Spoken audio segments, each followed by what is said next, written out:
Very very good morning all my dear students, this is Pradyumna और आज हम start करने वाले हैं स्टूडेंट्स अपना बिजनेस स्टडी का next lecture number 39 chapter number 4। Okay students, so हम स्टूडेंट्स अभी तक जितनी भी चीजें पढ़ रहे थे सारी हमारी किससे रिलेटेड थी?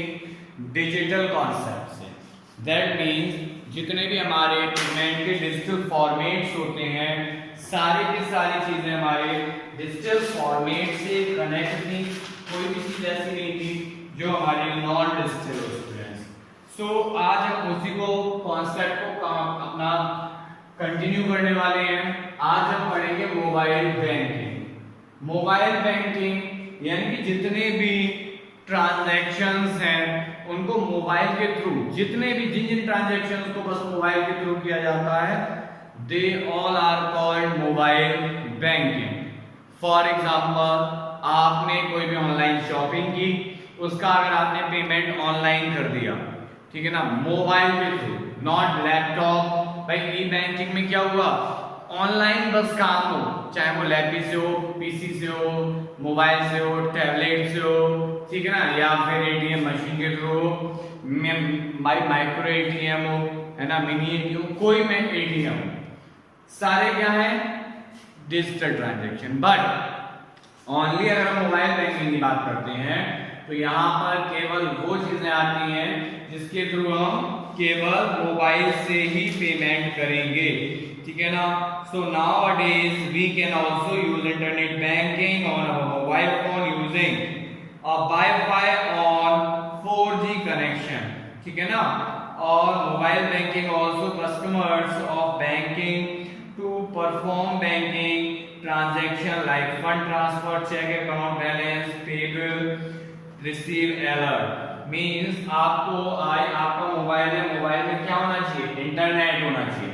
आपके मोबाइल में अगर इंटरनेट अवेलेबल होगा तो आप इंटरनेट के थ्रू किसी भी ट्रांजैक्शन को करने के लिए उससे लिंक्ड हो जाओगे, अपने बैंक से लिंक हो जाओगे और ट्रांजैक्शन कर दोगे।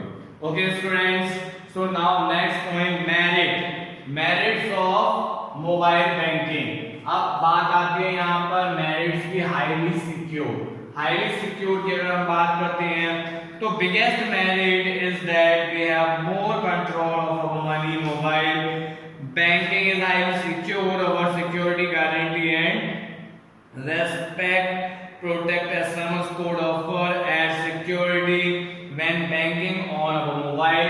मींस यहां से एक चीज आपको समझ आनी चाहिए, भाई मोबाइल बैंकिंग क्यों इतनी ज्यादा सिक्योर है। उसका रीजन है भाई मोबाइल बैंकिंग से हमने पेमेंट किया तो क्या है कि हम अपने पेमेंट्स पर कंट्रोल रख सकते हैं। हमारे जो पेमेंट्स हैं वो हमारे कंट्रोल में होंगे। अब कैसे कंट्रोल में होंगे? भाई हमने पेमेंट किए और हुआ है क्या, हमारे पास डिडक्ट होने का मैसेज आएगा। अगर हमारे खाते में अमाउंट डिपॉजिट हो रही है तो उसका भी मैसेज आएगा। अगर अदर किसी भी टाइप का ट्रांजैक्शन चार्जेस हो रहे हैं तो उनका भी हमारे मोबाइल मैसेज आएगा, जिससे हम अपने बैलेंसेस से डायरेक्टली कनेक्ट बने रहेंगे। बट अगर हम बात करते हैं सिक्योरिटी की तो उसका एक और चीज होता है कि भाई हमारा मोबाइल हमारे पास है, कि अगर हम अपने मोबाइल के थ्रू पेमेंट्स कर रहे हैं, हम मोबाइल को ले जाते हैं, मींस हम कैश को अपने साथ नहीं ले जा रहे हैं। इसका मतलब ये हुआ कि रिस्क खत्म हो गया, risk factor is not available in mobile banking. Okay students, so now next point is saves time. भाई टाइम सेविंग। एक बात बताइए, आपने कोई काम करना है, भाई इलेक्ट्रिसिटी बिल का मैंने लास्ट टाइम एग्जांपल दिया था।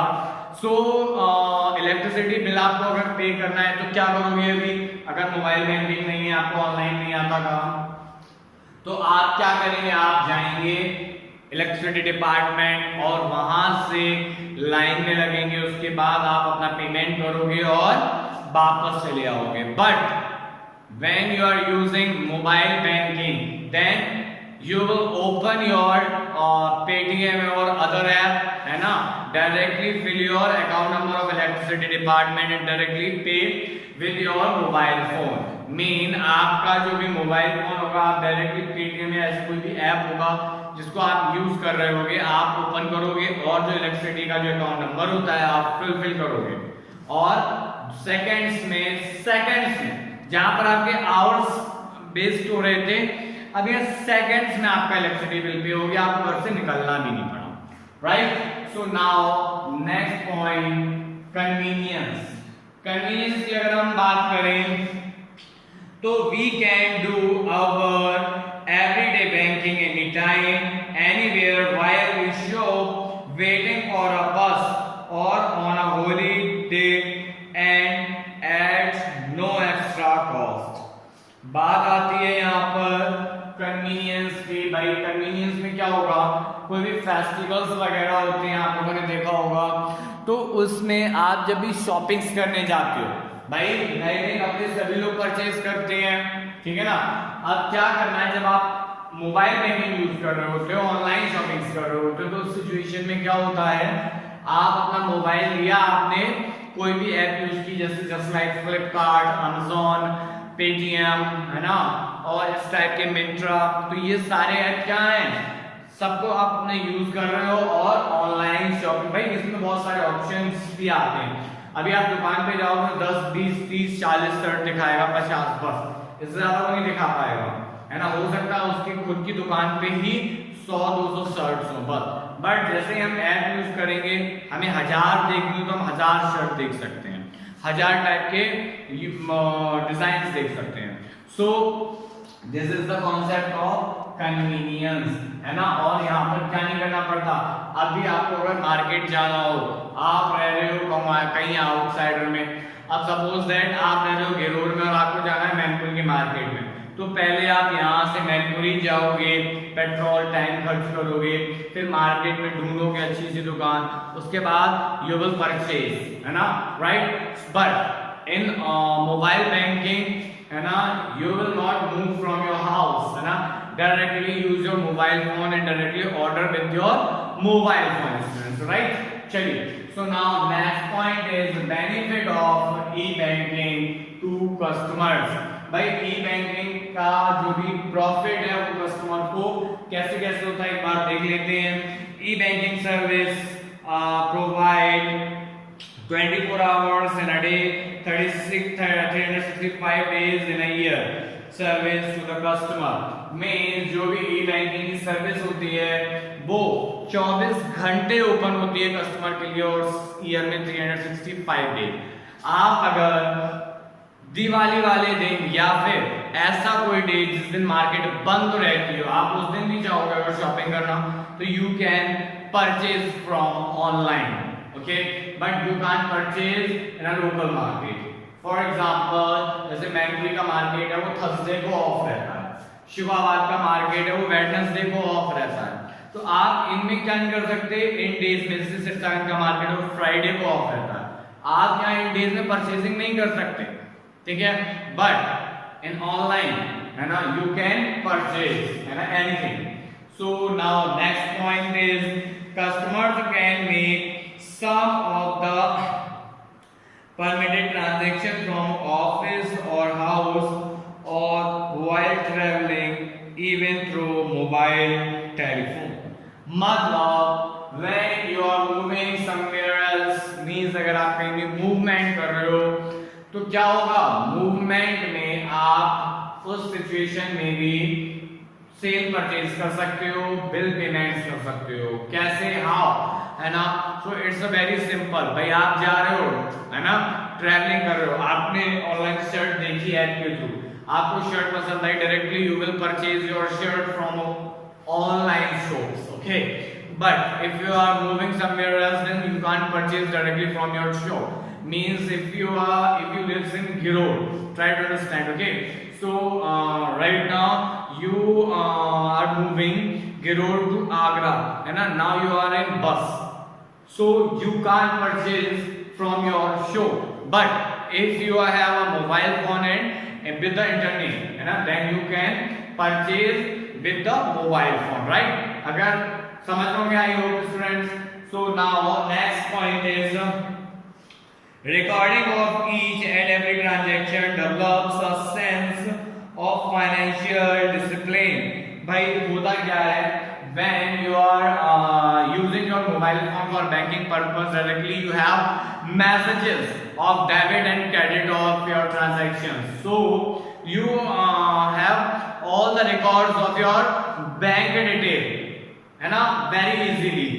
Try to understand when you will move to market, जब आप मार्केट में जा रहे हो, ठीक है ना, you want to purchase a new shirt, है ना, आप एक नई शर्ट खरीदना चाह रहे हो, तो होगा क्या, in this situation you will pay your money, है ना, in cash, तो आपने कैश में मनी पे कर दिया, so you don't have any transaction or recording for your balances, मतलब आपके पास कोई ट्रांजेक्शन या रिकॉर्डिंग नहीं रहेगा आपके बैलेंसेस को पता करने का स्टूडेंट्स, ओके।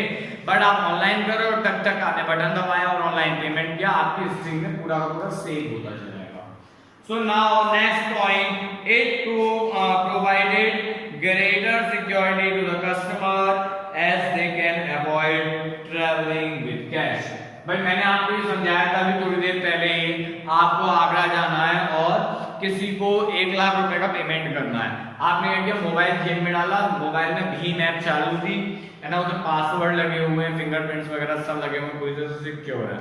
आप आगरा जा रहे हो, आगरा में जिसको आपको पेमेंट करना था वो आपको मिला, है ना, आपने क्या कहा कि लाओ अपना अकाउंट नंबर बताओ और अपने अकाउंट डिटेल डाला, IFSC कोड डाला, है ना, उसके बाद क्या होगा, डायरेक्टली इसके खाते में आपने मोबाइल से ही ट्रांसफर कर दिया। पर आप जेब में रख के चल दिए, आपने कहा चलो 1 लाख रुपए जेब में रख के चलो चलो पेमेंट करने चलते हैं, तो रास्ते में मिल गया कोई जेब कतरा, उसने आपकी जेब काट ली, अब क्या करोगे, लेने के देने पड़ जाएंगे स्टूडेंट्स, ओके।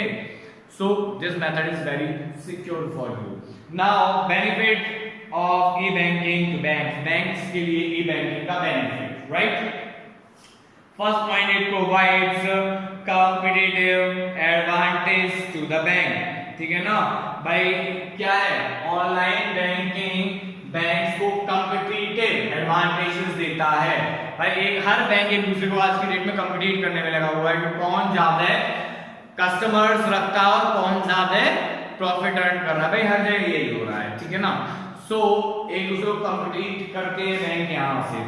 नेक्स्ट पॉइंट है, it provide unlimited network to the bank and is not limited to the number of branches. Any PC connected to the modem and a telephone have an internet connection can provide cash withdrawal need of the customer।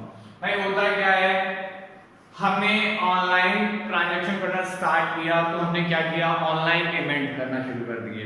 इससे क्या हुआ कि बैंकों में भी बहुत सारी भीड़ लगना शुरू हो रही है, तो वो भी धीरे धीरे कम होती जा रही हैं फॉर या फिर with the mobile banking. Reason, हमें किसी को पैसे डालने थे, अगर पहले क्या होता था, पहले हम अपनी बैंक में जाएं, पैसे निकालें, फिर उसको पैसे दें जाके, फिर वो अपनी अकाउंट में डिपॉजिट करें। But nowadays we are not going to bank, हम बैंक नहीं जा रहे, अब डायरेक्टली मोबाइल लिया, दूसरे अकाउंट नंबर लिया, IFSC कोड लिया और ट्रांसफर, राइट। सो बैंक में भीड़ कम हो गई, नए नए ब्रांचेस खोलने से खर्चे कम हो जाएंगे, वरना ब्रांचेस ओपन करनी पड़ जाती। Next point is centralised database reduces load of branches. मतलब जो सेंट्रलाइज्ड डेटाबेस है, सेंट्रलाइज्ड डेटाबेस मीन जो भी ट्रांजैक्शन होते हैं वो कहाँ होते हैं, भाई एक डेटाबेस बन गया एक बैंक का, बस वही पूरे कंट्री के डाटास को क्या कर रहा है, हैंडल कर रहा है ना। ऐसा नहीं कि हर ब्रांच में एक अलग डाटाबेस बना दिया जाएगा, नो। सो इससे क्या हुआ, एक बैंक का या ब्रांचेस का लोड बच गया, कम हो गया। It reduces the cost of transaction. इससे क्या हुआ, एक ट्रांजैक्शन की कॉस्ट कम हो गई। कॉस्ट कैसे कम हो गई, अब भाई आप जाते विड्रॉल करने के लिए एक स्लिप भरते कागज की, कागज खराब होता कि नहीं होता, उसके लिए बैंक एक पूरा प्रोसेस करेगा, तो उस प्रोसेस में कितना टाइम लगता है या क्लाइंट्स लगते, लोग लगते, ठीक है ना। अब वो सब बचेगा, डायरेक्टली मोबाइल से हमने ट्रांसफर किया, नो प्रॉब्लम, सारा का सारा सॉफ्टवेयर ने हैंडल कर लिया, दैट्स ऑल, है ना। इससे बैंक्स की कॉस्ट बचना स्टार्ट हो गई। सो आई होप स्टूडेंट्स आपको ये पॉइंट समझ आ गए होंगे। अब आपको इस टाइप के किसी भी पॉइंट्स में अगर प्रॉब्लम होती है then you can ask me directly, है ना, आप मुझसे पूछिए, I will solve your queries, okay. So students पढ़ाई करें, जम के पढ़ाई करें, अच्छे से पढ़ाई करें। Thank you students and have a nice day.